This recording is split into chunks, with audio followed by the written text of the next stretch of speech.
So welcome to part 2 of structure analysis. आज की class में हम लोग पढ़ेंगे मेथड्स ऑफ स्ट्रक्चर एनालिसिस, जिसमें हम लोग शुरू करते हैं मोमेंट एरिया मेथड से, और उसके बाद हम लोग कंजुगेट बी मेथड देखेंगे, और उसके बाद मोमेंट एरिया मेथड को यूज करके हम स्लोप रिलेशन मेथड का इक्वेशन डिराइव करेंगे, और फिर हम लोग लास्टली मोमेंट डिस्ट्रीब्यूशन मेथड पढ़ेंगे का एक सवाल भी बनाएंगे छोटा सा।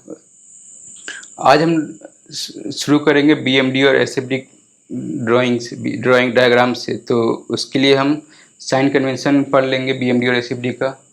तो साइन कन्वेंशन एक एग्जांपल से ले लेते हैं।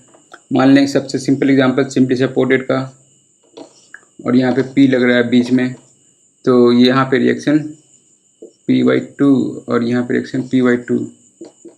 अगर इसको कहीं बीच में काट देते हैं ऐसे शियर फोर्स निकालने के लिए, तो ये ऊपर में लग रहा है तो इसको बैलेंस करेगा नीचे वाला शियर फोर्स, कहीं पे काट दिए, और इधर भी बैलेंस करेगा इसको, ये एग्जैक्टली अपोजिट ऊपर में। तो ये देख रहे हैं कि अगर हम ये जो शियर फोर्स है उसको क्लॉकवाइज में रोटेट कर रहा है, ये भी शियर फोर्स क्लॉकवाइज में है।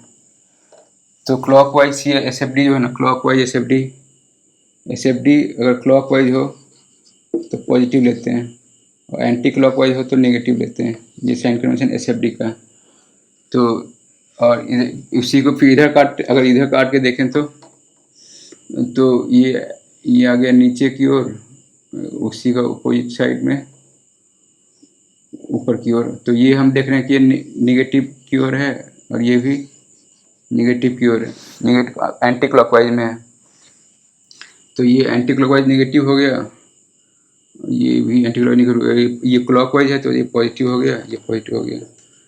डायग्राम देख लेते हैं एसएफडी का फाइनल डायग्राम कैसे आएगा। तो फाइनल एसएफडी बनाने के लिए हम लोग, ये P/2 है तो P/2 से ऊपर जाएगा, यहाँ पे रिएक्शन P/2 से ऊपर गया, बीच में कोई फोर्स नहीं है तो वो इसके पैरेलल ही चले जाएगा, बीच में कोई फोर्स नहीं है तो पैरेलल जाएगा। फिर P से नीचे तो P/2 और नेगेटिव P/2 हो जाएगा ये, फिर यहाँ तक जाएगा पैरेलली, फिर ये P/2 से ऊपर चला जाएगा। एसएफडी बनाना आसान है, बन गया। और बीएमडी के लिए क्या करेंगे कि बीएमडी का जो थ्योरेटिकल बीएमडी का थ्योरी ये है कि बीएमडी का थ्योरी ये है कि slope of BMD equal to SFD. और उसी जैसे एसएफडी का थ्योरी ये था कि स्लोप ऑफ एसएफडी जो है वो होता है लोडिंग डायग्राम्स का। तो ठीक है, इसका स्लोप एसएफडी का स्लोप लेंगे तो लोड आता है, और बीएमडी का स्लोप लेंगे तो एसएफडी आता है। तो बीएमडी का स्लोप एसएफडी आता है, तो कोई कन्वीनियंट पॉइंट जहाँ पे हमको बीएमडी पता है कि ये ऐसा होगा, वहाँ से शुरू करेंगे और फिर उसका स्लोप फॉलो करेंगे एसएफडी का। तो इस केस में हमें पता है कि इस पॉइंट और इस पॉइंट पर बीएमडी 0 होता है, मतलब ये हिंज है और ये भी हिंज है, तो हिंज पे हमेशा बीएमडी 0 होगा।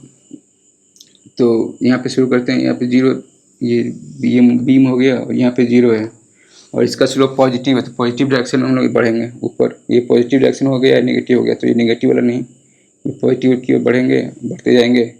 फिर अचानक से यहाँ पे नेगेटिव हो गया है, ये तो नेगेटिव हो गया है, तो इसका स्लोप भी नेगेटिव हो जाएगा। यहाँ पे इसका स्लोप अब ये ऊपर था, ये 0 स्लोप, और ये नेगेटिव स्लोप से नीचे आ गया। तो ये हमें बीएमडी का डायग्राम मिल गया। और इसको तो इसको एक नज़र और देख लेते हैं इसे हो क्या रहा है। तो ये तो एसएफडी था,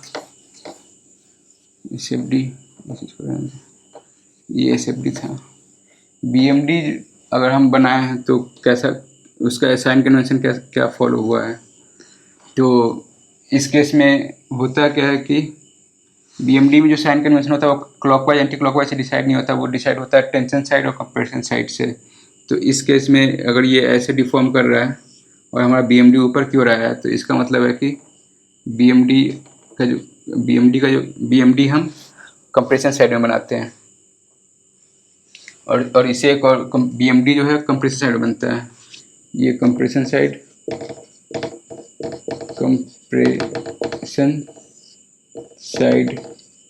में बनता है। और फिर उसके बाद एक कन्वेंशन होता है इसका हॉगिंग और सैगिंग का। हॉग और सैग, हॉग का मतलब है कि ऊपर की ओर ऐसे हॉग, और सैग का मतलब है कि नीचे की ओर सैग कर रहे हैं।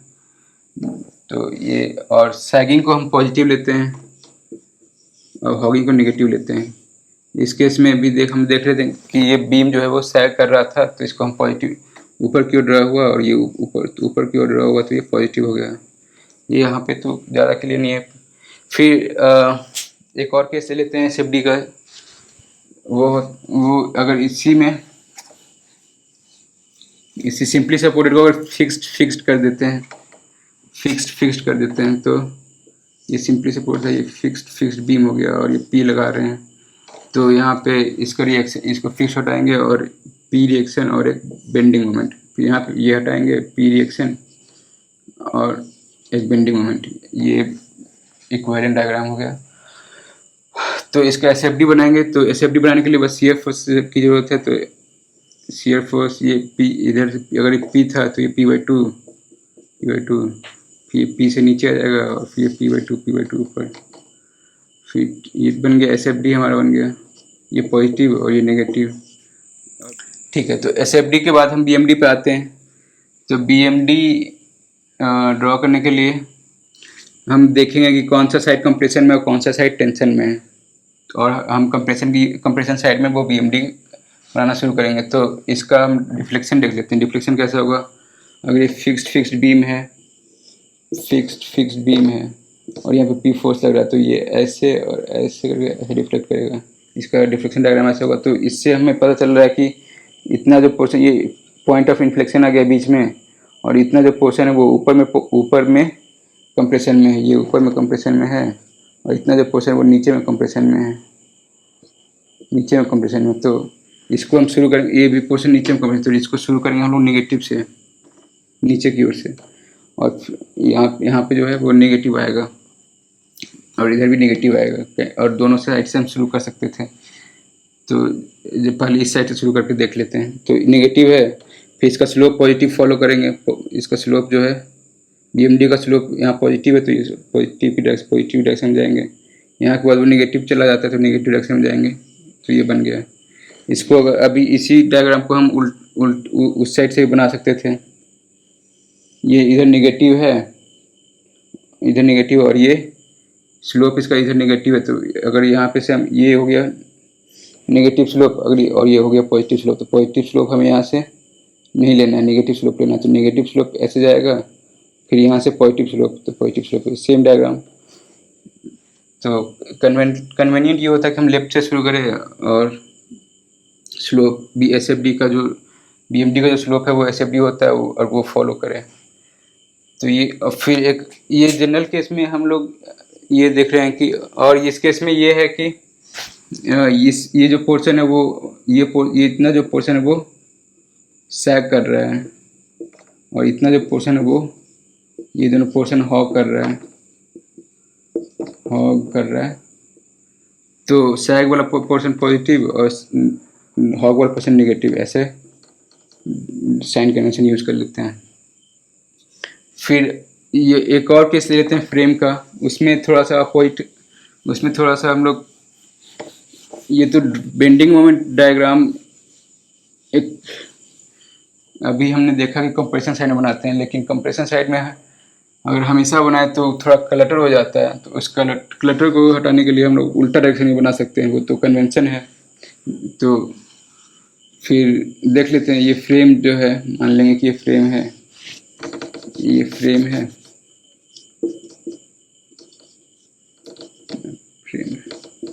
इस पे ऐसे फोर्स लग रहा है। तो इसका जो डिफॉर्मेशन डायग्राम कैसा होगा, इसका हम लोग डिफॉर्मेशन डायग्राम, इसका डिफॉर्मेशन कैसे होगा, तो ये ऐसे डिफॉर्म करेगा, ये ऐसे डिफॉर्म करेगा, थोड़ा सा ये स्लोप ऐसे रह जाता है, तो और ये ऐसे करके ऐसे, और ये ऐसे करके ऐसे, इसका ये डिफॉर्मेशन डायग्राम ये हो गया। तो इसमें हम देख रहे हैं कि इतना जो पोर्शन है वो सैग कर रहा है, और इतना जो पोर्शन है वो हॉक कर रहा है। फिर यहाँ पे भी यहाँ से यहाँ तक जो पोर्शन है, यहाँ तक इन्फ्लेक्शन के बाद तक, ये अगर इसको सीधा कर दे तो वो ऊपर की ओर डिफ्लेक्ट किया है तो वो भी हॉक कर रहा है, और इतना जो पोर्शन है वो सैग कर रहा है। तो इसका बेंडिंग मोमेंट अगर बना कंप्रेशन साइड में, और सैग में क्या है कि अगर इतना ये जो ऊपर वाला पोर्शन कंप्रेशन साइड में है, तो अगर इसका नॉर्मल कन्वेंशन फॉलो करेंगे हम लोग, तो इसका डायग्राम बीएमडी अगर बनाते हैं तो ऊपर की ओर बनाएंगे, यहाँ से यहाँ तक ऊपर की ओर, फिर यहाँ से यहाँ तक नीचे। फिर इसका अगर बनाएंगे तो इस कंप्रेशन साइड में बनाएंगे, इस साइड में ये साइड कंप्रेशन में तो ऐसे बनेगा ये, और ये फिर इधर कंप्रेशन में आता है तो ये ऐसे और ये ऐसे। तो सही तो यही है, लेकिन ये यहाँ पे थोड़ा क्लटर हो जाता है इस कॉर्नर पे, तो इसको क्लटर को सॉल्व हटाने के लिए बेंडिंग मोमेंट फ्रेम के केस में हम लोग उल्टा कन्वेंशन फॉलो करते हैं। फ्रेम के केस में हम लोग टेंशन साइड में बनाते हैं। तो टेंशन साइड में बनाने के लिए क्या करेंगे कि ये नीचे वाला साइड में हम लोग, ये साइड टेंशन में, तो उसको हम लोग ऐसे ले लिए। अब हमारा यहाँ से, और ये साइड टेंशन में है, ये साइड टेंशन में है, ऊपर में ये टेंशन में। फिर ये साइड टेंशन में तो इस साइड में बनाएंगे, फिर ये साइड टेंशन में तो इस साइड में बनाएंगे। फिर यहाँ नीचे क्या है, ये साइड टेंशन में तो ये, और ये साइड टेंशन में तो ये, फिर और इसको मिला देंगे। तो ये हमारा इससे बीएमडी जो है ज़्यादा क्लटर फ्री है, तो ये यूज कर लेंगे, ये नहीं करेंगे। जबकि इस नॉर्मली जो बीएमडी का डेफिनेशन वो इससे यही आना, तो यही चाहिए था। फिर इसमें ये हॉगिंग और सैगिंग तो वही कन्वेंशन वही फॉलो करेंगे। यहाँ सैग कर रहा है तो इसको, जबकि हम लोग इसको नेगेटिव डायरेक्शन बनाए, इसको पॉजिटिव लिखेंगे, और ये नेगेटिव और ये नेगेटिव। फिर ये भी हॉगिंग है तो नेगेटिव, और ये पॉजिटिव और ये पॉजिटिव और ये नेगेटिव। तो ये साइन कन्वेंशन हमारा कंप्लीट हो गया। हॉगिंग और सैगिंग में तो कोई कन्फ्यूजन नहीं है, बस कभी टेंशन साइड में बनाते हैं और कभी कंप्रेशन साइड में बनाते हैं। तो next up moment area method. तो मोमेंट एरिया मेथड में हम करते क्या है कि बेंडिंग मोमेंट जो बनाते हैं बीएमडी, बेंडिंग मोमेंट उसका जो एरिया है उससे हमें स्लोप मिलता है, और इस एरिया का जो मोमेंट लेंगे, मोमेंट ऑफ एरिया, उससे हमें डिफ्लेक्शन मिलता है। तो इसको हम अभी ड्राइव कर लेंगे कैसे मिलता है ये सब। इससे ये है कि मतलब कैसे एरिया से स्लोप मिलता है और मोमेंट से डिफ्लेक्शन मिलता है। तो अब एक केस ले लिया यहाँ पे, कोई बेंडिंग हो रहा है, कोई बीम का, किसी बीम का बेंडिंग हो रहा है, किसी चीज़ का बेंडिंग हो रहा है। तो वो हमें ये दो पॉइंट ले लिए हैं ए और बी के बीच में, तो हमें निकालना होगा पहला जो है वो है कि मोमेंट का जो एरिया है, बीएमडी का जो एरिया है, उससे ए और बी, यहाँ अगर ए का स्लोप ऐसा है और बी का स्लोप ऐसा है, तो ये जो थीटा आएगा, दोनों का डिफरेंस जो है स्लोप का, उससे हमें ये जो थीटा है वो हमें आएगा इन दोनों का जो बीएमडी, अगर इसका बीएमडी बनाते हैं बीच में, इसका बीएमडी किसी तरह बनेगा, उसका एरिया ले तो उसका स्लोप का डिफरेंस आ जाएगा। और उसी तरह बस उस एरिया बीएमडी का जो एरिया, अगर इस बीच में इसका बीएमडी अगर लेते हैं कहीं पे, इसका बीएमडी मान लें कि ऐसा है इस पोर्शन में, तो इसका जो एरिया आएगा, वो जो एरिया है वो इस ए और बी का जो स्लोप है उन दोनों का डिफरेंस आता है। उसी तरह इस एरिया का मोमेंट लेंगे, अगर इसका सेंट्रोइड यहाँ पे है, तो इसका जो एरिया ए आया है और सेंट्रोइड यहाँ से एक्स बार डिस्टेंस पे है, तो जो ए एक्स बार आएगा, एक्स बार, वो होगा ये डिफ्लेक्शन। बी पे जो टेंजेंट, जो दूसरा पॉइंट है, उस पॉइंट पे टेंजेंट ड्रॉ करते हैं, और उस टेंजेंट का डिस्टेंस, वर्टिकल डिस्टेंस ए से जो आता है टी ए बी इसको लिखेंगे, टेंजेंट का डिस्टेंस ए से बी, तो वो होगा ए एक्स बार। तो इसमें ध्यान देने वाली बात यह है कि पहला पॉइंट से हम, पहला जो जहाँ पे डिफ्लेक्शन निकाल रहे हैं, उस पॉइंट पे से हम एक्स बार निकालते हैं। एक्स बार जो है वो उस पॉइंट से होता है, और जिस पॉइंट और दूसरा जो पॉइंट है उस पॉइंट से हम लोग टेंजेंट ड्रॉ करते हैं। तो इसको देख लेते हैं। एम बेंडिंग का फॉर्मूला होता है M over E I, M equals to R, M over I equal to E over R equal to sigma over Y. तो M over E I equals to 1 over R. मतलब अगर इसका radius of curvature कहीं किसी point पे, इस point पे radius of curvature इसका आर है, तो इसको हम ऐसे भी लिख सकते हैं। अगर ये डी एक्स हो गया, डी एक्स, और ये डी थीटा, तो L D X is equal to क्या होता है, डी एक्स इजिकल टू लिख सकते हैं हम लोग, D X is equal to R D theta. तो आर को हम आर को लिखेंगे D X over D theta, तो यहाँ से हम पुट कर देंगे D theta over D X. हाँ, तो इससे हमारा आ गया ये। तो D theta is equal to M over E I D X, दोनों साइड इंटीग्रेशन कर देंगे, तो जो थीटा आएगा वो हमारा आएगा M over E I D x. तो यही हम अभी बताने की कोशिश कर रहे थे कि जो एम मतलब बी एम डी, एम हो गया ये एम ओवर ई आई उसका उसको, और ये डी एक्स कहीं पे, ये डी एक्स डिस्टेंस हो गया, और ये एम है, यहाँ पे ये डी एक्स हो गया और ये एम है। तो M over E I M over E I into जो डी एक्स है उसका इंटीग्रेशन करेंगे, तो ये कहाँ से कहाँ तक, ए से लेके बी तक, ए से लेके बी तक, तो वो थीटा ए भी बता देगा। और उसी तरह अगर हमें टी ए भी निकालना है तो वो कैसे निकले, वो निकलने के लिए हम लोग ये सेम चीज़ करेंगे। और ये जो है, अगर ये एक्स है, मान लेंगे कि ये टोटल टी ए भी था यहाँ से यहाँ तक, और ये छोटा सा एक्स है, तो इस छोटा सा जो है एक्स, या फिर इसको टी लिखते हैं, एक्स तो इसको ले टी लिखते हैं, या फिर वाई लिख देते हैं,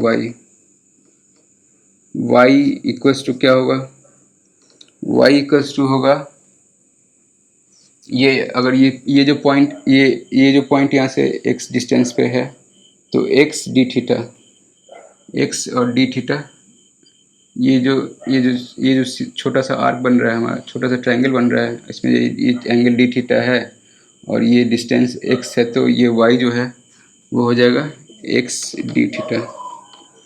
और डी थीटा को हम लोग लिखते हैं क्या, डी थीटा को लिख सकते हैं M over E I D X. और तो ये आ गया हमारा, इसको हम थोड़ा सा अरेंज कर देंगे, एम ओवर ई आई और एक्स डी एक्स, इसका इंटीग्रेशन। तो ठीक है, ये वाई आ गया, डी, अगर ये इसको डी टी, इसको डी टी लिखते हैं, डी टी, इसको डी टी लिख दे, तो ये डी टी और ये डी टी, इसको इंटीग्रेट कर देंगे तो ये आएगा ए 0 से लेके एक्स तक, और ये 0 से लेके टी ए बी। तो टी ए बी जो हमारा आएगा वो, ये जो इंटीग्रेशन है इसमें एक्स डी एक्स जो है उसको हम अगर बाहर ले लें तो वो एक्स डी एक्स का इंटीग्रेशन हो जाता है एक्स बार, और ये बाकी जो चीज़ है वो एम ओवर ई आई रह जाएगा, M over E I D X. इसको हम ऐसे लिख सकते हैं, तो एक्स बार कांस्टेंट आ जाएगा और M over E I D X का इंटीग्रेशन। तो ये जो है area of B M D, और ये एक्स बार सेंट्रॉइड का डिस्टेंस। तो नेक्स्ट आप मोमेंट एरिया मेथड का एप्लीकेशन, और इससे हम लोग डिराइव करेंगे slope deflection equation moment area के मेथड से। तो स्लोप डिफ्लेक्शन इक्वेशन का पहला केस सिचुएशन देख लेते हैं। उसमें होता है कि एक बीम है और यहाँ पे फिक्स्ड है, फार एंड जो है वो फिक्स्ड है और नियर एंड जो है वो हिंज, और यहाँ पे एक मोमेंट एम लगाते हैं, तो ये ऐसे रिफ्लेक्ट करता है, यहाँ पे थीटा है। तो ये जो थीटा है, नियर एंड पे जो थीटा है, ये थीटा यहाँ पे निकाले, तो ये जो नियर एंड है ये ए और बी, ये और बी, तो नियर इनका मोमेंट एम ए और ये एम बी, अगर इसको ये एम बी, इसका जो फिक्स्ड एंड मोमेंट है वो होगा एम बी। तो एम ए और एम बी थीटा से कैसे रिलेटेड है, वो स्लोप रिफ्लेक्शन इक्वेशन में यूज होता है। तो इसको ड्राइव करके देखते हैं।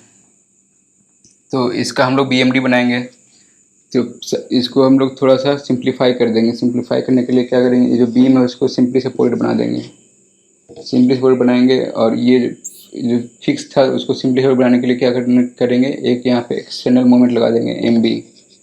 अब ये सिचुएशन और ये सिचुएशन इक्विवेलेंट है, क्योंकि इसका रिएक्शन तो ठीक है, रिएक्शन तो इससे भी आ रहा है, इसका रोलर सपोर्ट उससे आ रहा है, और मोमेंट वाला जो रिएक्शन है वो एक्सटर्नली लगा दिए हैं। और यहाँ पे तो वही सेम केस, यहाँ पे हम लोग एम बी, एम ए और एम बी। अब इसका बी एम डी बनाएंगे, तो बी एम डी बनाने के लिए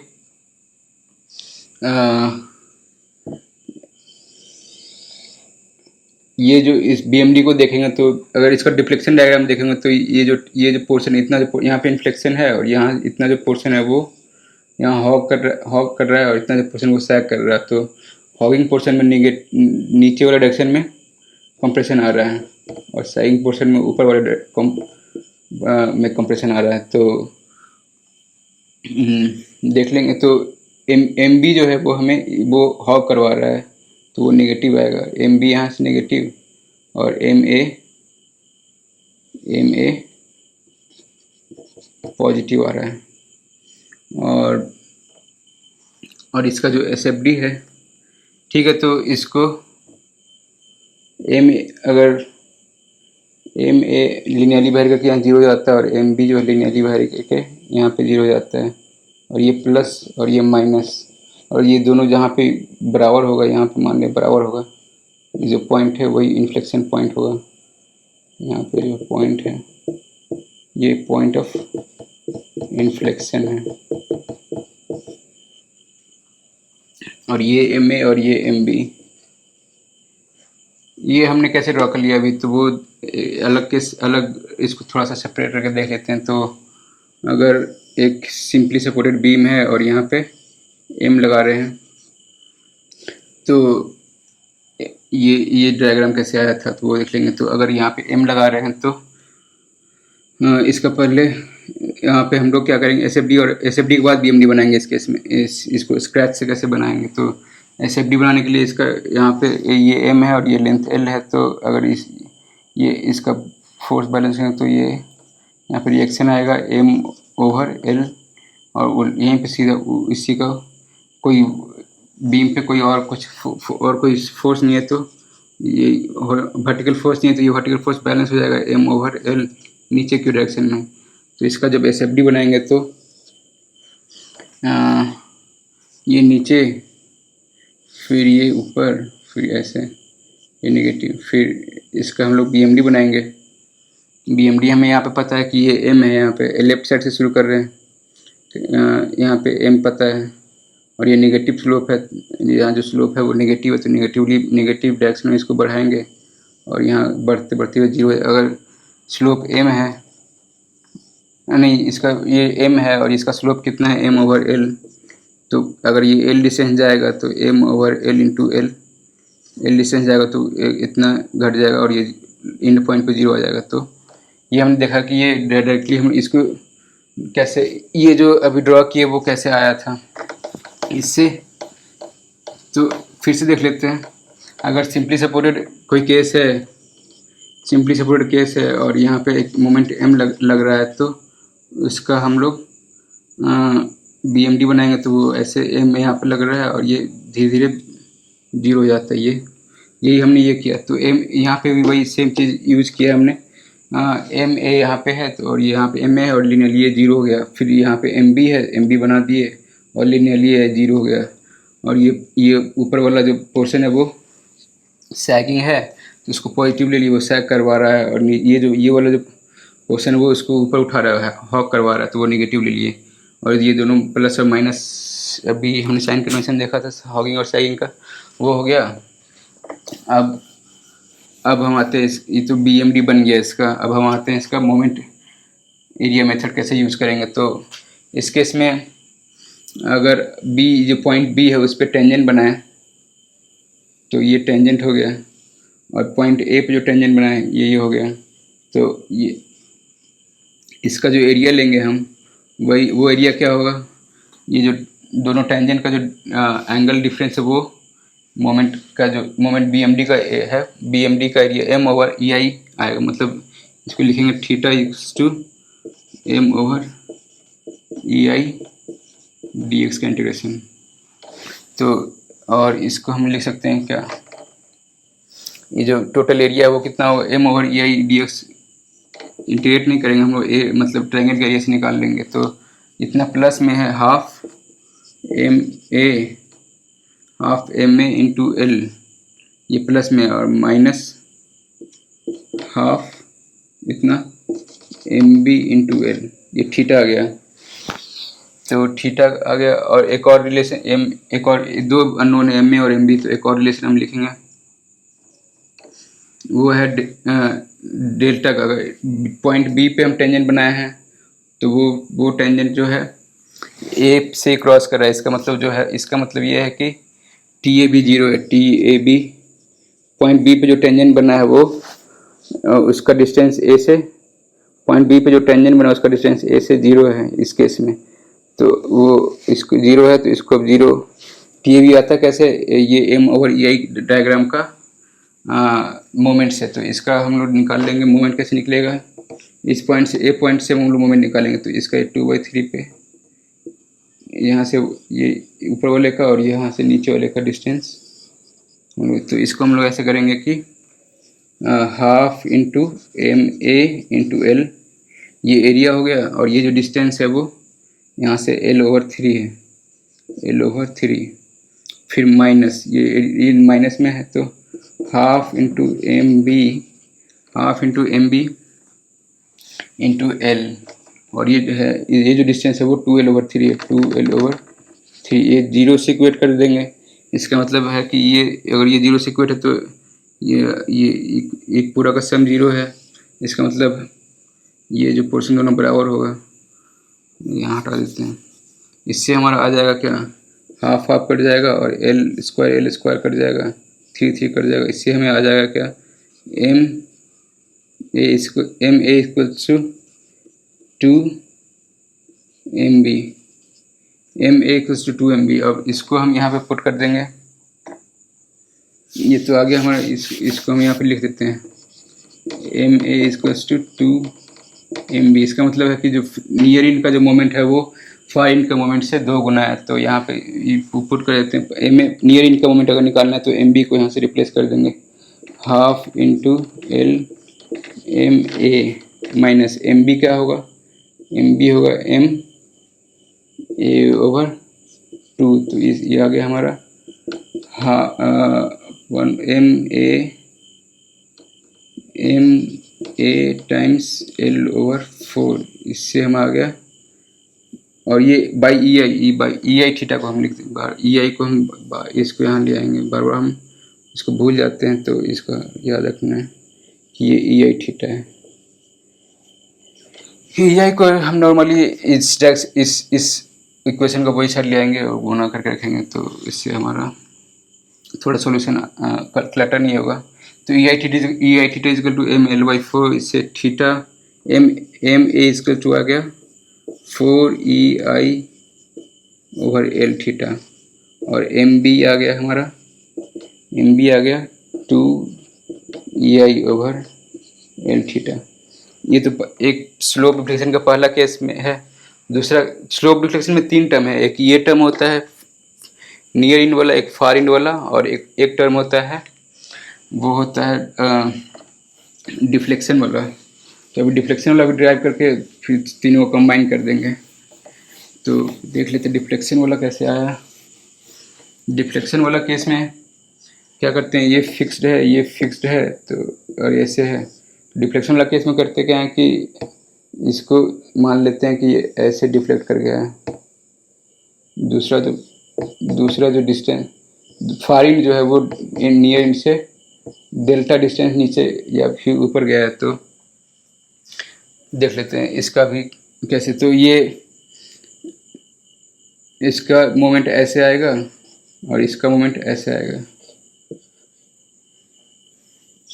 और तो ये दोनों ये हाँ, तो सिमेट्रिक है दोनों, ये सिमेट्रिक केस है। तो ये भी अगर m लेते हैं तो इसको भी m ले लेंगे। अब इसको भी वही वही सिंपली सेपरेट बना लेंगे, और ये m यहाँ डाल देंगे और ये यहाँ पे m डाल देंगे। और चूँकि ये वाला जो मोमेंट है उसको वो हॉप करवा रहा है, तो वो नेगेटिव आएगा, ये नेगेटिव, और ये वही 0 तक जाएगा। फिर ये जो दूसरा वाला मोमेंट है वो उसको सैक करवा रहा है, तो वो पॉजिटिव आएगा और ये ऐसे 0 हो जाएगा। ये m और ये m, और यहाँ बीच में दोनों बराबर, तो ये बीच में पॉइंट ऑफ इन्फ्लेक्शन आएगा, और ये प्लस ये माइनस। अब इसमें हम लोग देख लेंगे कि हमें डेल्टा निकालना है। तो डेल्टा भी कैसे निकाले थे, अगर डेल्टा निकालना है तो ए पे हम लोग टेंजेंट ड्रॉ करेंगे, ए पे टेंजेंट ड्रॉ करेंगे, और बी पॉइंट का जो वर्टिकल डिस्टेंस है ए के टेंजेंट से वो डेल्टा है। तो वही जो टी ए बी क्या है, टी ए बी है डेल्टा हमारा, और वो आएगा m ओवर ई आई। इसको हम लोग लिख देंगे, ई आई को इधर ले जाते हैं, ई आई कॉन्स्टेंट अगर है तो ई आई डेल्टा होगा। इसका जो अब इसके इसमें टेंजेंट ए पर ड्रॉ किए हैं, तो जो और डिफ्लेक्शन यहाँ निकाल लें, तो जो मोमेंट निकालेंगे इस एरिया का वो इस पॉइंट से निकालेंगे, जहाँ से टेंजेंट ड्रॉ है उसका जहाँ पे डिफ्लेक्शन निकालना उस पॉइंट से हम लोग उसका मोमेंट लेते हैं सेंट्रॉइड का। तो ये पॉइंट और ये पॉइंट का डिस्टेंस इस पॉइंट से निकलेगा, क्योंकि हम लोग डिफ्लेक्शन इस पॉइंट से निकाल लेते हैं। जिस पॉइंट से डिफ्लेक्शन निकालना उसी पॉइंट से हम लोग x बार निकालते हैं। बार बार ये कन्फ्यूजन होता है। तो इस केस में देख लेते हैं क्या। तो E I delta is equals to half m into L, ये एरिया हो गया और ये डिस्टेंस हो गया L ओवर 3, और ये फिर माइनस में हाफ ml और 2L ओवर 3, ये आ गया हमारा। तो नीचे 6 है और ये 2L, और ठीक है, तो ये हमारा गया ml square over 6 is equals to E I delta. तो इससे हमारा आ जाता है कि m equals to 6 E I delta over L square, 6 E I delta over L square. अब ये तीन टर्म आ गया स्लो डिफ्लेक्शन का, इस तीनों को कंबाइन करेंगे। अब क्या करेंगे कि कंबाइन करेंगे, जैसे स्लोप डिफ्लेक्शन हम लोग जनरली फ्रेम में निकालते हैं। फ्रेम के केस में तो एक फ्रेम ऐसे ले लिए हैं, एक फ्रेम ऐसे लिया गया है, और ये मान लेंगे कि ये ऐसे डिफ्लेक्ट कर रहा है। तो ये डेल्टा अगर है, ये डेल्टा है, और ये थीटा ए है, और ये थीटा बी है, तो अगर हम इस पॉइंट पे m निकाल रहे हैं, इस पॉइंट पे एम ए लिखना है हमें, तो एम ए क्या लिखेंगे, एम ए इक्वल्स टू, पहला क्या था, ये थीटा ए है, तो m equal to 4 times E I over L theta A. और क्या है, अगर ये थीटा बी है तो इसके कारण भी यहाँ पे मोमेंट आएगा, वो होता है, तो ये फारिन बन जाएगा इसके लिए। तो 2 E I over L theta B ये हो गया, और एक डिफ्लेक्शन डेल्टा है, ये डेल्टा से डिफ्लेक्ट।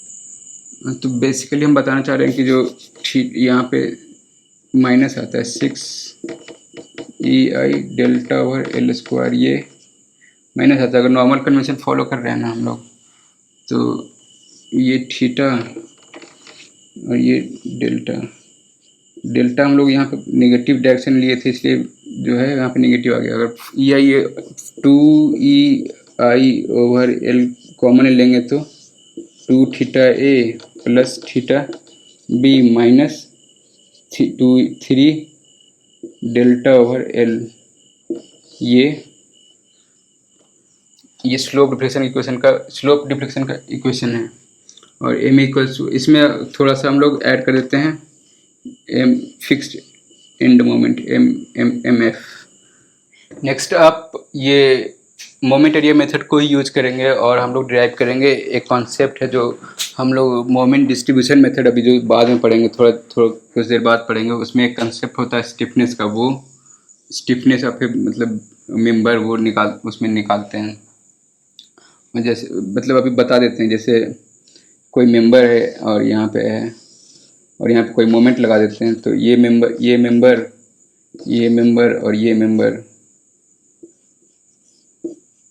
3 मेंबर है, यहाँ पे कोई मोमेंट लग रहा है बीच में, तो ये मोमेंट इस मेंबर में और इस मेंबर में और इस मेंबर में डिस्ट्रीब्यूट होता है। मोमेंट डिस्ट्रीब्यूशन का ये कॉन्सेप्ट है कि तो वो जो डिस्ट्रीब्यूट होता है इसका जो स्टिफनेस है K1, इसका स्टिफनेस K2 और इसका स्टिफनेस K3। तो जो डिस्ट्रीब्यूशन होगा वो टोटल, जैसे इसमें जो टोटल मोमेंट m है, तो इसमें जो स्टिफनेस, इसमें जो मोमेंट आएगा वो होगा K1 over K1 plus summation of K times m। उसी तरह इसमें जो मोमेंट आएगा वो K2 ओवर, तो इससे हम देख रहे हैं कि नीचे वाला सेम है और K ऊपर में, तो जो ज़्यादा स्टिफ है, जैसे ये K1 ज़्यादा स्टिफ है, K2 कम स्टिफ है और K3 और उससे भी कम स्टिफ है। तो जो जितना स्टिफ है वो उतना ही मोमेंट वो अपने ऊपर लेता है। मतलब जो इसका मतलब है कि स्ट्रेंथ अट्रैक्ट्स लोड, जो जितना ज़्यादा स्ट्रांग है वो उतना ज़्यादा लोड कैरी कर सकता है, और करता है।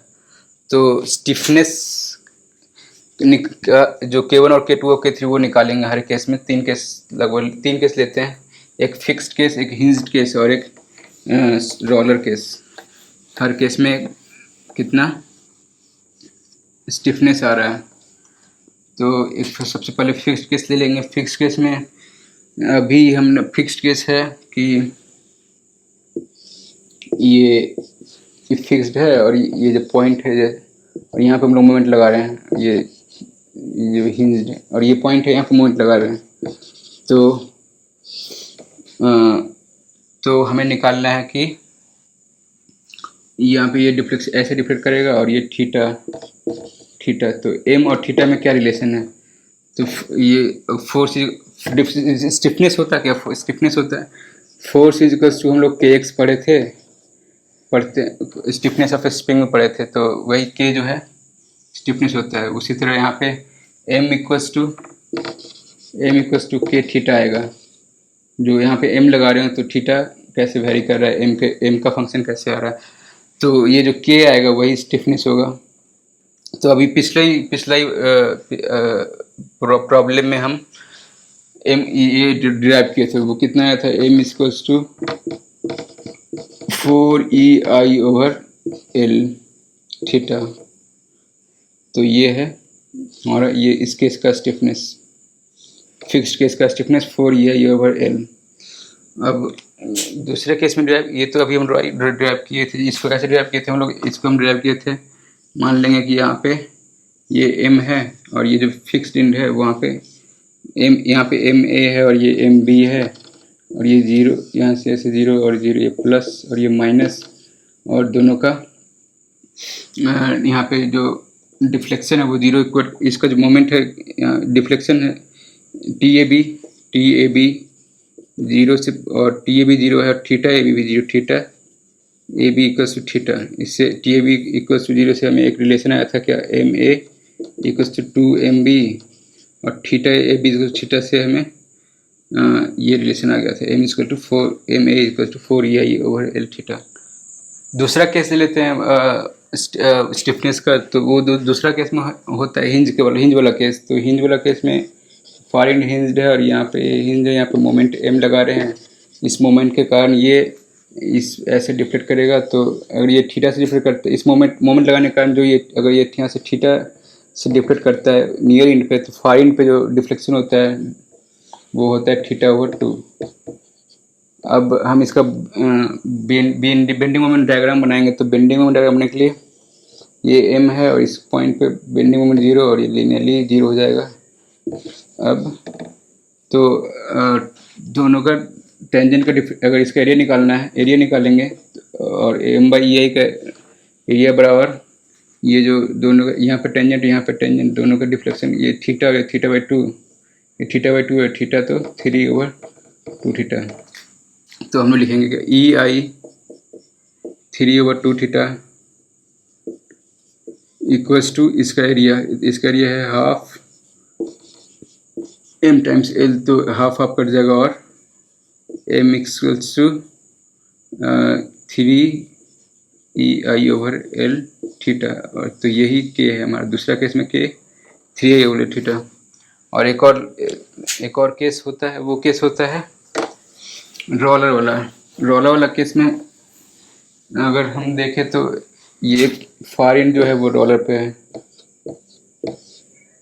है और यहाँ पे हिंज्ड है और यहाँ पे हम मोमेंट अगर लगाते हैं तो वो ऐसे डिफ्लेक्ट करेगा और ये यहाँ पे ऐसे आ जाएगा। तो ये अगर थीटा है और ये m है तो m और थीटा में रिलेशन निकालेंगे। इसका हम लोग BMD बनाएंगे। तो यहाँ पे m है और इसमें क्या है कि इसमें जो यहाँ पे m है और यहाँ पे भी ये जो रोलर है वो भी एक मोमेंट देगा m, वो इसी के बराबर होगा। तो इसका जो BMD है वो ऐसा है m। और तो ठीक है, जो ये जो थीटा इस पे जो टेंजेंट ड्रॉ करेंगे और ये थीटा, तो ये भी थीटा, इसमें तो क्या होगा ei theta is equal to इसका एरिया m टाइम्स l। तो m is equal to ei/l theta. तो तीन केस में स्टिफनेस हम निकाली, तीनों को फिर से देख लेते हैं। स्टिफनेस पहला केस था फिक्स्ड केस, दूसरा केस था हिंज्ड केस और तीसरा केस था रोलर केस।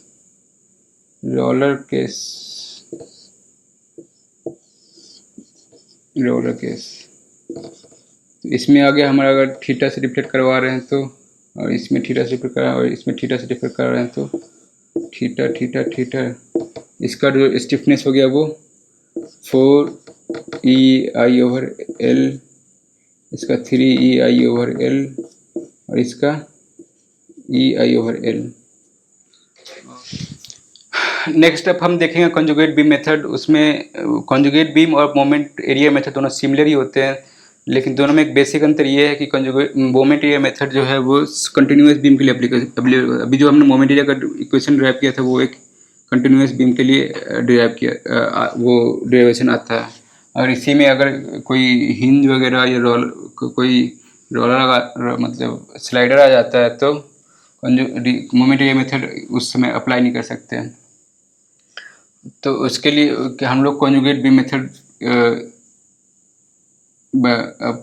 मेथड यूज़ करते हैं। तो कॉन्जुगेट बीम मेथड और मोमेंट एरिया मेथड का जो कैलकुलेशन है कंटिन्यूस बीम के लिए वो लगभग सेम ही आता है, वो इक्विवेलेंट है दोनों। बेसिक अंतर ये था कि मोमेंट एरिया मेथड कंटिन्यूस के लिए होता है और कॉन्जुगेट बीम किसी के लिए भी हो सकता है। तो कॉन्जुगेट बीम का कॉन्सेप्ट क्या है? कॉन्सेप्ट ये है कि जो रियल बीम है उसका जो BMD आएगा वो बन जाता है लोड कंजुगेट बीम का लोड बन जाता है। अब ये जो लोड बन गया, तो लोड बनने के बाद जो ये जो लोड बन गया तो इसका जो SFD आएगा, कंजुगेट बीम का SFD जो आएगा वो हमें दे देता है रियल थीटा, और कंजुगेट बीम का जो BMD आता है वो हमें दे देता है रियल डिस्प्लेसमेंट डेल्टा। और तो हमें यहाँ पे वो करस्पोंडेंस आ रहा है थीटा और V का और डेल्टा और M का। तो डिफरेंट डिफरेंट केसेस में देख लेते हैं कैसे कंजुगेट बीम बनाते हैं। इस केस में एक हिंज्ड है, इसमें अगर इस हिंज केस है और इसमें हम लोग देखते हैं कि थीटा नॉट इक्वल टू 0 और डेल्टा इक्वल टू 0, तो इसका मतलब है कि भी नॉट इक्वल टू 0 और एम इक्वल टू 0 वाला केस, यहाँ पे भी नॉट इक्वल टू 0 है और एम इक्वल टू 0 वाला केस, इसका कंजुगेट बन सकता है।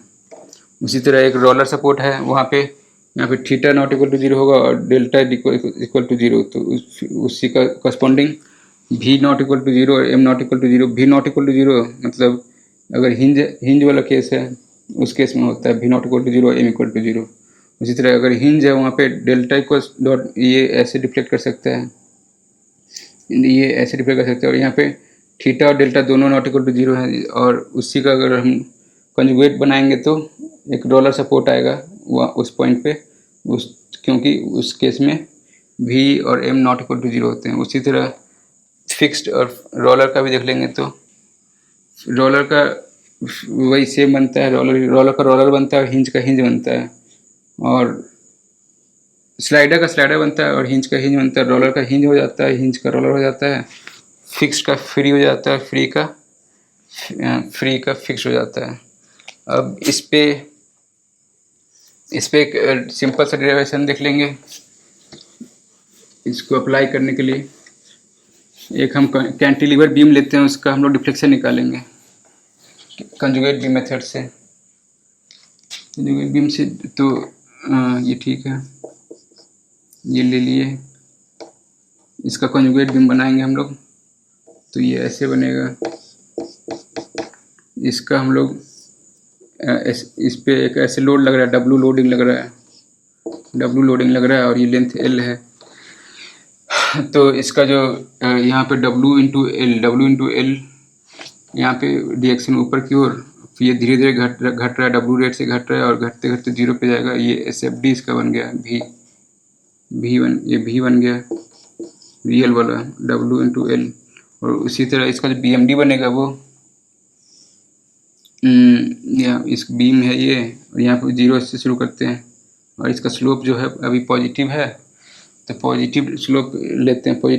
ये पॉजिटिव स्लोप हो गया, नेगेटिव स्लोप हो गया, तो ये नेगेटिव स्लोप नहीं लेंगे, पॉजिटिव वाला स्लोप लेंगे, पॉजिटिव वाला स्लोप।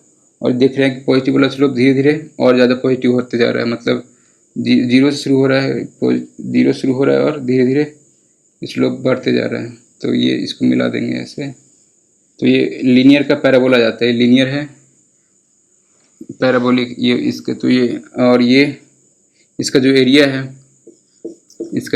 है टोटल एरिया, वही इसका मैक्सिमम बेंडिंग मोमेंट आएगा। तो इसका कितना एरिया है, half into W L square, और ये आ गया हमें बेंडिंग मोमेंट।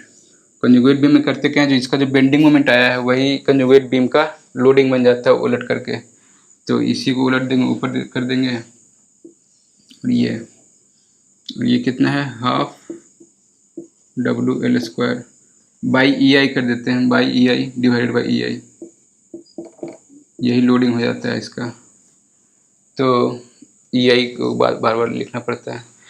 फिर इसका एसएफडी बनाएंगे, तो शुरू करते हैं यहाँ से। यहाँ पे 0 है और यहाँ पे 0 है, और धीरे धीरे वो शुरू में वो तेज़ी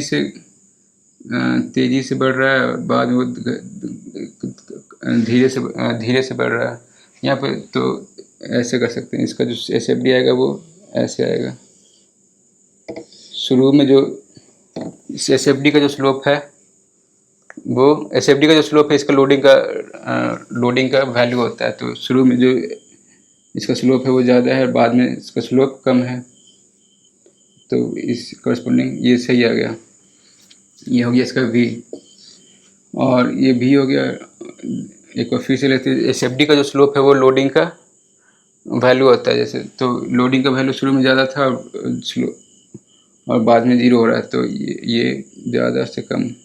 इसको ऐसे भी ड्रॉ कर सकते थे ऐसे, तो वो गलत हुआ, क्योंकि इसका स्लोप शुरू में कम है और बाद में ज़्यादा है, तो ये गलत है। और ये वाला सही है, इसका स्लोप शुरू में ज़्यादा है, बाद में कम है।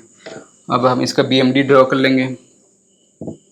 BMD इसका जो स्लोप है वो BMD का इसका जो वैल्यू है वो BMD का स्लोप होगा। तो BM अभी यहाँ पे जीरो से शुरू हो रहा है और ये नेगेटिव है, ये नेगेटिव है, तो इसका नेगेटिव है, तो ये हो गया नेगेटिव स्लोप और ये पॉजिटिव स्लोप। तो पॉजिटिव वाला नहीं नेगेटिव वाला लेंगे। और इसमें एक और कैच ये है कि ये इसका ऐसे होगा, क्योंकि शुरू में इसका जो स्लोप है वो इसका वैल्यू है, तो इसका वैल्यू बाद में ज़्यादा, इसको ऐसे ही बना सकते थे, तो वो केस थोड़ा सा गलत हो जाएगा। क्योंकि ठीक है, तो इसका जो इंटीग्रेशन है वो ऐसा आएगा, इसको इंटीग्रेट करेंगे तो ऐसा आता है।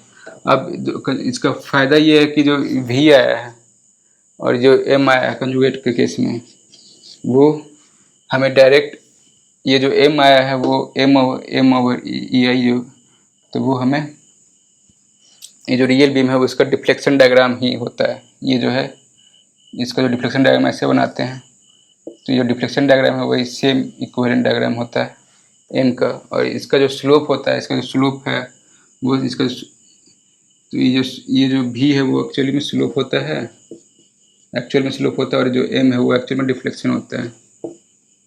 तो निकाल लेते हैं कितना, ये हाफ WL² था, हाफ EI को बाद में डाल देंगे, ये L है। तो इसका जो एरिया है वो ये वैल्यू हो जाएगा। तो वो वैल्यू कितना होगा, वो वैल्यू हो जाएगा, एरिया इसका है, ये पैराबोला है, तो पैराबोला का एरिया लोअर मतलब छोटा वाला पैराबोला, तो ये पैराबोला का एरिया होता है 1/3 into half WL² into L। तो ये आ गया हमारा 1/3 हाँ, तो WL³ ये WL³ ओवर 6 EI हमारा स्लोप आ जाता है इस केस में। यहाँ पे जो स्लोप है वो WL³ ओवर 6 EI, और जो डिफ्लेक्शन है वो निकालना है। तो ये सेम ही है, इसका जो डिफ्लेक्शन डायग्राम है वो M डायग्राम होता है। तो इसका जो एरिया निकालेंगे वो ये वैल्यू हो जाएगा। तो ये सेकेंड डिग्री कर्व है, तो ये थर्ड डिग्री कर्व होता है, थर्ड डिग्री कर्व हो गया। और थर्ड डिग्री कर्व का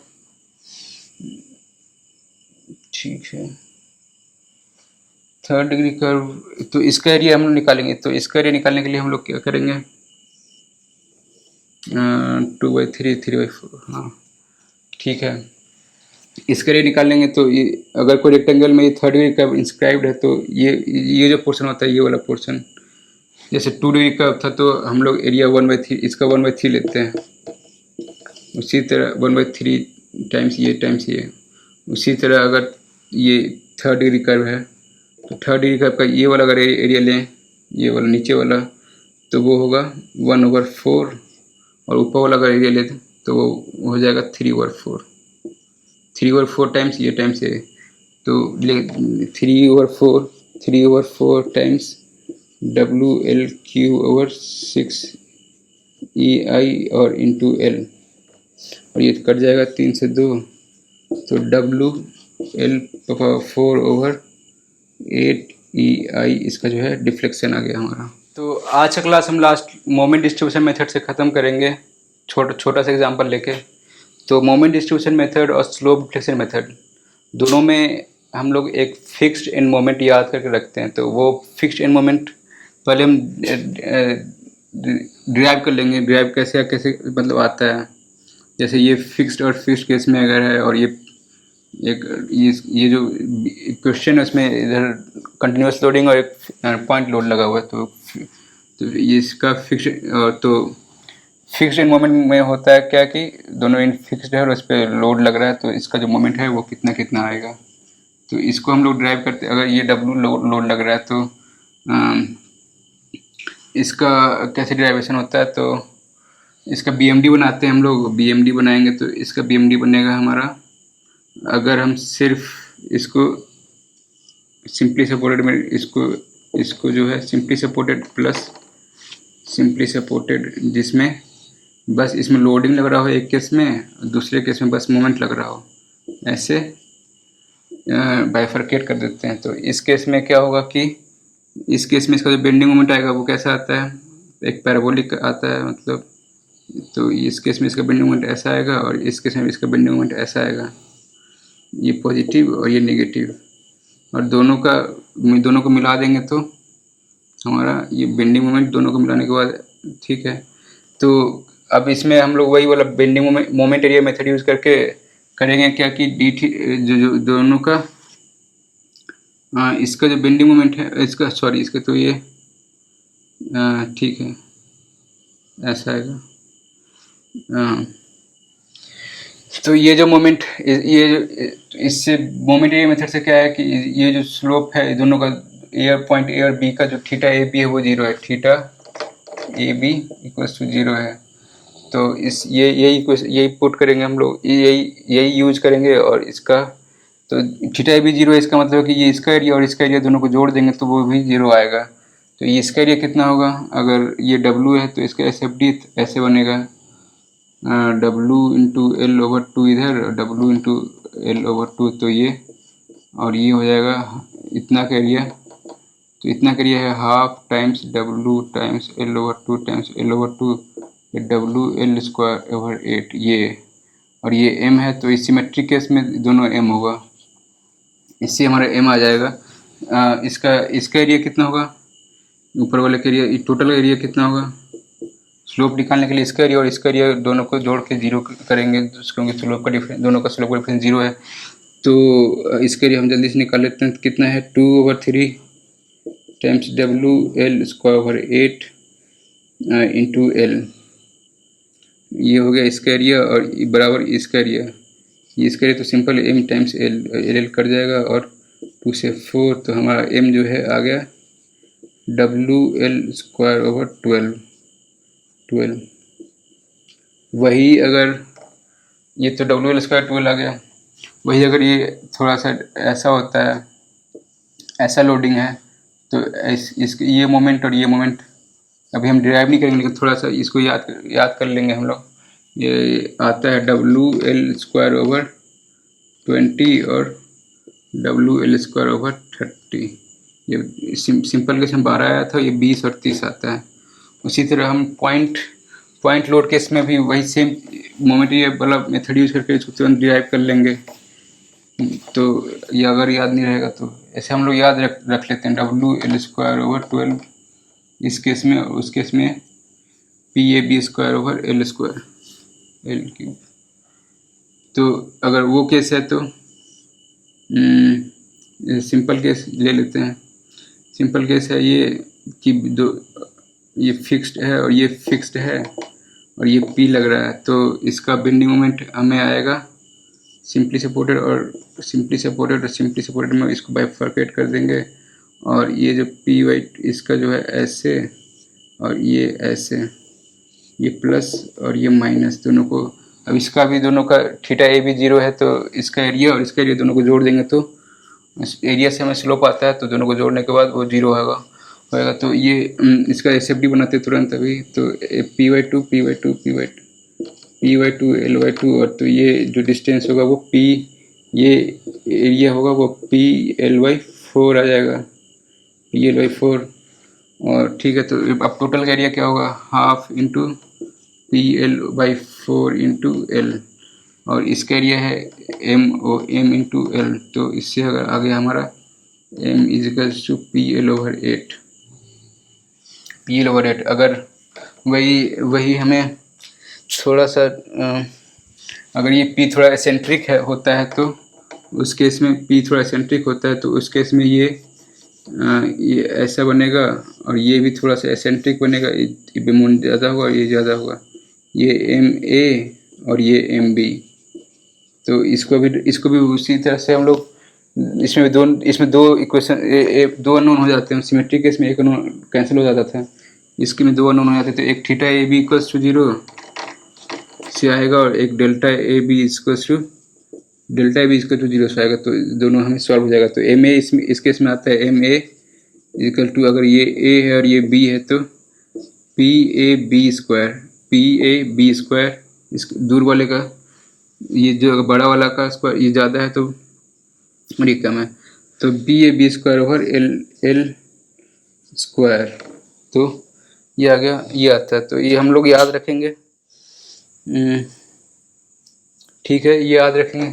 तो अब इसको स्लोप रिफ्लेक्शन और मोमेंट मोमेंट डिस्ट्रीब्यूशन मेथड में हम लोग फिक्स्ड मोमेंट याद रखते हैं, तो इससे हमारा सवाल जल्दी बन जाता है। जैसे इस केस में हमें बनाना है इस क्वेश्चन, इस पॉइंट पे हमें मोमेंट निकालना है, इस पॉइंट पे कितना डिफ्लेक्ट करेगा, तो इसको काटेंगे तो यहाँ पर कितना मोमेंट आएगा।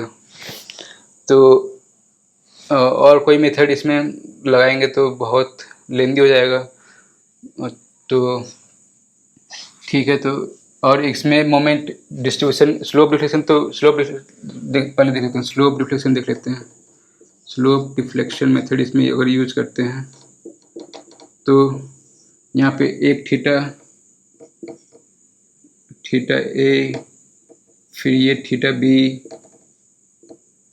बी और ये ऐसे आएगा, और ये थीटा सी, तीन अननोन हमें मिलेंगे, और हमें तीन अननोन मिलेगा, और एम ए इक्वल्स टू लिखेंगे हम लोग M F fixed end moment ए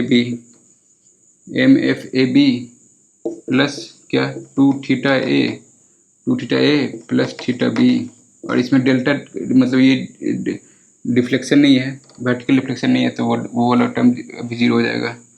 और फिर उसी तरह ये एम ए बी हो गया, फिर उसी तरह एम बी ए लिखेंगे तो एम एफ बी ए प्लस 2 एम एफ बी ए के लिए ये नियर इन हो जाएगा तो 2 थीटा बी प्लस ये फार इन हो जाएगा तो थीटा ए, ये हो गया। फिर एम बी सी लिखेंगे, M B C equals to M F B C plus ये 2 theta B plus theta C, और एम सी बी भी लिखेंगे, M C B equals to M F C B plus 2 theta C plus theta B.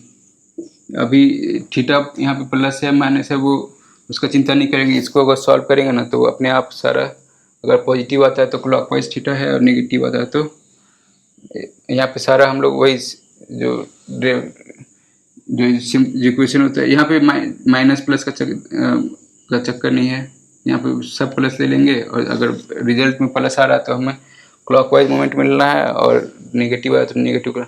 अब इसको solve कैसे करेंगे, तो M A B zero है, ये इक्वल टू जीरो, क्योंकि ये पॉइंट हिंज्ड है तो ये जीरो है।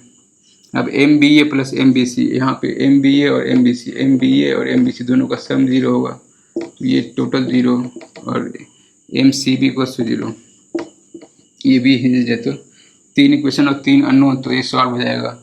इसको सॉल्व करने के लिए हमको कैलकुलेटर यूज़ करना पड़ेगा, लेकिन अगर हम इसी को मोमेंट डिस्ट्रीब्यूशन मेथड से यूज़ करेंगे तो काफ़ी आसान हो जाएगा। वही देख लेते हैं। ओके, मोमेंट डिस्ट्रीब्यूशन आसान इसलिए और हो जाता है क्योंकि स्लोप डिस्ट्रीब्यूशन में भी हम लोग फिक्स्ड एंड मोमेंट याद किए थे, और मोमेंट डिस्ट्रीब्यूशन में एक होता है मोमेंट डिस्ट्रीब्यूशन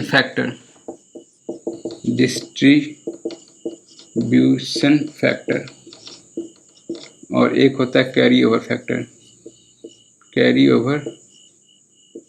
फैक्टर। ये दो और कॉन्सेप्ट इसमें यूज होता है, तो इससे हमारा मोमेंट डिस्ट्रीब्यूशन से बनाना सवाल बनाना बहुत आसान हो जाता है। तो देख लेते हैं, तो इसका फिक्स्ड मोमेंट निकाल ही लेते हैं। तो इसका फिक्स्ड मोमेंट होगा, अगर ये ऐसे इस पर 40 लोड लग रहा है तो ये ऐसे और ये ऐसे, ये जो है ये नेगेटिव है, मतलब ये एंटी क्लॉकवाइज है, ये क्लॉकवाइज है, तो ये नेगेटिव में लिखाएगा और ये पॉजिटिव में लिखाएगा, दोनों सेम ही होगा। और कितना होगा, W है 40 और L स्क्वायर 12 का square over 12, WL square over 12, 12 एक कट जाएगा, और ये 12 चौकर 480 माइनस में, और इधर प्लस 480, यहाँ पे हम लोग लिख लेंगे -480 और ये प्लस 480। ठीक है, ये हो गया एम एफ, यहाँ पे ये एम एफ यहाँ पे लिख देते हैं, एम एफ फिक्स्ड मोमेंट। फिर उसी तरह वो पॉइंट लोड के लिए भी लिखेंगे, पॉइंट लोड के लिए फिक्स्ड और ये पॉइंट लोड लग रहा है P, यहाँ पे 80 है और ये 4 है, ये 4 है। तो हम ये भी अभी क्या निकाले थे, 80 into P into A into B square हो गया 4 का स्क्वायर और टोटल का 4 8 का स्क्वायर। तो इसको 8 64 लिख सकते हैं, 64 या 4 16, तो 16 4 64 और ये कट जाएगा तो ये हमारा 80 आ जाएगा। तो ये ऐसे और ये ऐसे, तो ये एंटी क्लॉकवाइज, ये क्लॉकवाइज है। तो एंटी क्लॉकवाइज का नेगेटिव 80 और क्लॉकवाइज का पॉजिटिव 80, ये आ गया। अब हम क्या इसमें डिस्ट्रीब्यूशन, ये तो फिक्स इन मोमेंट का आ गया, फिक्स इन मोमेंट आ गया। अब डिस्ट्रीब्यूशन फैक्टर का कॉन्सेप्ट है तो वो देख लेते हैं। डिस्ट्रीब्यूशन फैक्टर का कॉन्सेप्ट ये है कि अगर इसका स्टिफनेस K1 है और इसका स्टिफनेस K2 है तो ये उसी रेशियो में डिवाइड होता है। ये जो यहाँ पे मोमेंट जो है ना, जो मोमेंट का सम आएगा यहाँ पे कितना आ रहा है, 480 माइनस 80 तो 400, तो 400 मोमेंट यहाँ पे जो आ रहा है फिक्स वाला, तो उसको ये इस पोर्शन में डिवाइड होगा और इस पोर्शन में डिवाइड होगा, तो कितना रेशियो में डिवाइड होगा। तो ये फिक्स्ड इनके, अभी हम लोग क्या थी फिक्स केस लिए थे, ये भी फिक्स केस था, ये भी फिक्स केस, इधर भी फिक्स केस। तो ये फिक्स केस में 4EI/L होता है और ये 4EI/L होगा। ये फिक्स केस, अभी हम लोग फिक्स केस पे ये फिक्सिंग मोमेंट निकाले थे। तो ये 4EI/L मतलब 4EI, इसका L है 12 और उसका L 4EI और इसका L है 8। अगर दोनों को हम लोग कितना से 36 24 से मल्टीप्लाई कर दे, दोनों को, तो ये 3 और ये 2, मतलब 2 रेशियो 3 में दोनों डिवाइड होगा, तो 2/5 और 3/5, तो 0.4 इसका जो डिस्ट्रीब्यूशन फैक्टर इधर 0.4 और ये 0.6 में डिवाइड होगा। तो ये हो गया डिस्ट्रीब्यूशन फैक्टर। ये जो है ये हम डिस्ट्रीब्यूशन फैक्टर निकाल लिए। अब ये हो गया ये फिक्स्ड मोमेंट। अब 2 कॉन्सेप्ट बचा हुआ है। इसमें क्या होता है कि अब क्या होगा कि ये जो फिक्स्ड पे इतना आ रहा था, ये फिक्स्ड पे इतना आ रहा था, लेकिन ये हिंज्ड है, मतलब इसको रिलीज करेंगे, रिलीज कर देंगे, फिक्स को रिलीज करेंगे। तो रिलीज करने पे क्या होता है कि -80 पूरा का पूरा रिलीज हो जाएगा और इधर उसी का नेगेटिव रिलीज होता है, और इसको जब रिलीज करेंगे तो +480 आएगा, और ये जो +480 है वो रिलीज होगा इसके इधर और आधा, कुछ इधर और कुछ उधर, तो +400 का 400 को 0.4 से मल्टीप्लाई करेंगे, 4 को 16, तो 160 और 240, +400 था उसको माइनस और माइनस, यहाँ पे ये करेंगे। जब हम लोग डिस्ट्रीब्यूट करते हैं मोमेंट तो प्लस को माइनस कर देते हैं, जब डिस्ट्रीब्यूट करते हैं तो जब मोमेंट डिस्ट्रीब्यूट होता है तो प्लस का माइनस हो जाता है। फिर क्या होगा, अब तो ये आ गया डिस्ट्रीब्यूशन के बाद, ये आ गया। अब क्या होगा कि ये डिस्ट्रीब्यूशन के बाद ये आ गया तो -80, तो ये यहाँ इसका ये कैरी ओवर होता है, ये इधर कैरी ओवर होगा और ये इसका इधर कैरी ओवर होगा और इसका ये कैरी ओवर होगा। तो हम देख रहे हैं कि अभी फ्री है, ये फ्री है ना, तो कैरी ओवर 0 होगा। अगर ये फिक्स्ड होता तो हाफ, इसका आधा कैरी ओवर हो जाता है। अब यहाँ भी यहाँ पे अगर मोमेंट कुछ है, अभी हम लोग देखे थे कि अगर यहाँ पे m लगा रहे हैं तो यहाँ पे m/2 कैरी ओवर हो जाता है, m/2 कैरी ओवर हो जाता है। और अगर फ्री है फिक्स्ड है, हिंज्ड है, तो अगर यहाँ m लगा रहे हैं तो यहाँ पे 0 होता है। तो कैरी ओवर फैक्टर इस केस में 0 होता है, इस केस में हाफ होता है। और कैरी ओवर करने समय हम लोग प्लस का प्लस ही रहने देते हैं और माइनस का माइनस रहने देते हैं, साइन चेंज नहीं होता है। जबकि डिस्ट्रीब्यूशन जब करते हैं तो साइन चेंज करते हैं हम लोग, क्योंकि उसके उल्टा डायरेक्शन में वो रिलीज होता है, ठीक है। और तो -80 का -40 यहाँ आ जाएगा, और ये 0 इसको 240 का 0, और ये 480 का प्लस 240 यहाँ आ जाएगा। अब फिर से अब कोई डिस्ट्रीब्यूशन इसको अगर अब यहाँ पे हम लोग देखेंगे तो यहाँ पे 240 और -40 दोनों को जोड़ेंगे तो 200 आ रहा है। तो फिर से ये डिस्ट्रीब्यूट होगा, डिस्ट्रीब्यूट होने के बाद कितना आएगा, 200 प्लस 200 है तो ये माइनस 200 इंटू 4 80 -80 और 200 का 120 -120। अब कोई कैरी ओवर करने के लिए कुछ बचा नहीं है, ये उधर तो जाएगा नहीं और इधर से कुछ आ नहीं रहा है, तो अब ये फाइनल हो गया हमारा ये। तो इस सारा को अब करते हैं, सबको जोड़ देते हैं, जितना भी है ना ये पूरा जुड़ जाएगा, ये पूरा जुड़ जाएगा, ये पूरा जुड़ जाएगा और ये पूरा जुड़ जाएगा। तो ये -480 और +480 0। यहाँ से भी दिख रहा है कि ये हिंज्ड केस है तो यहाँ पे 0 हो रहा है। उसी तरह +80 और -80 0, ये यहाँ भी दिख रहा है। अब इसको जोड़ेंगे तो कितना आ रहा है, ये प्लस था -4 एक बार साइन देख लेते हैं, -480 और 80 माइनस और -4, ठीक है, इधर गया प्लस आ गया, प्लस 240 और -240 का 200 + 200 माइनस, ठीक है। अब जोड़ देंगे तो 80 और 40 120 और 120 यहाँ, 80 और 40 120 और 120 यहाँ, तो 240 और 240 और 240 480 -480। और इसको भी जोड़ेंगे तो 480 180 मतलब 16 और 8 से 240 -240 हो गया, और ये +240 का कैंसिल हो गया और बचा हमारे पास +480। इसका मतलब ये जॉइंट पे हमेशा दोनों जॉइंट पे जब भी अगर ये बराबर आया था तो इसका मतलब कि हमारा जो कैलकुलेशन वो सही है, मतलब नेगेटिव प्लस और माइनस तो होता है लेकिन इसका मैग्नीट्यूड बराबर आता है, तो इसका मतलब हमारा कैलकुलेशन सही है। तो ये आ गया हमारा फाइनल आंसर 480। यहाँ पे जो MB था वो 480 है।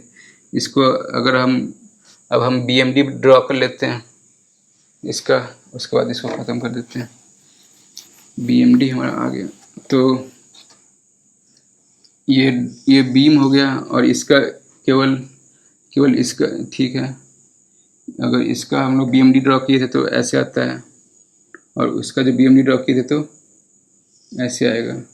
अब हो क्या रहा है कि यहाँ पे 480 आ रहा है फिक्स्ड मोमेंट, तो ये है ऐसा, इसको ऐसे जो ड्रॉ करेंगे इसको ऐसे ड्रॉ कर देंगे, और ये हमारा जो कलर्ड पोर्शन है वही फाइनल BMD है। ये यहाँ पे कितना आ गया 480, और अगर यहाँ पे बेंडिंग मोमेंट निकालना है तो अभी हम लोग कितना निकाले थे ये ठीक है वो, और यहाँ पे अगर निकालना है तो वो टोटल में से इतना माइनस कर देंगे। टोटल हमें कैसे आता था, ठीक है, तो टोटल हमें आ जाता था कितना, अगर ये W से है तो WL² / 8 आता है क्या, हाँ W² 8 आएगा ये टोटल, और ये इतना में से, और ये 480 है तो ये 240 हो गया, इसका हाफ है तो इतना में से ये घट जाएगा, तो ये भी निकल जाएगा। और सब हर एक पॉइंट पे BMD निकाल सकते हैं इसको सॉल्व। तो आज हमने देखा कैसे हम मोमेंट एरिया मेथड को यूज़ करके छोटे छोटे सवाल बना सकते हैं, और मोमेंट डिस्ट्रीब्यूशन में मोमेंट एरिया मेथड को यूज़ करके स्लोप डिफ्लेक्शन मेथड को भी डिराइव किया, और उसके बाद हम लोगों ने फिक्स्ड मोमेंट भी निकाला जो यूज होता है स्लोप डिफ्लेक्शन मेथड और मोमेंट डिस्ट्रीब्यूशन मेथड में। और हमने मोमेंट डिस्ट्रीब्यूशन का कॉन्सेप्ट भी देख लिया। अब नेक्स्ट क्लास में हम लोग देखेंगे मोमेंट डिस्ट्रीब्यूशन का और भी सवाल, और स्टिफनेस मेथड और फ्लेक्सिबिलिटी मेथड। तो आज के लिए इतना ही। Thanks for watching.